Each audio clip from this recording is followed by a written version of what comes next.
channelnya Alex Variasi Palembang. Nah, jadi kali ini kita upgrade alis RGB Matrix di Honda Mobilio.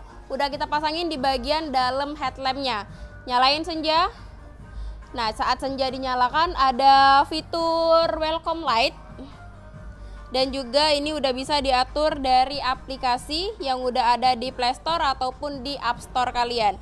Jadi udah bisa digonta-ganti melalui handphone, ada satu warna. Dan juga ada mode-modenya juga. Mode kalian bebas pilih.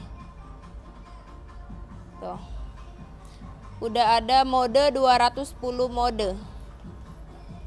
Nah, untuk alis RGB ini bisa pasang untuk semua jenis mobil untuk harga 1 jutaan aja. Nah, buat kalian yang mau juga pasang alis samaan di mobil kesayangan kalian, bisa langsung merapat ke workshop kita. Alamat kita di Jalan Era Busama, Sukabangun 2, tepatnya di lokasi Kota Palembang. Oke.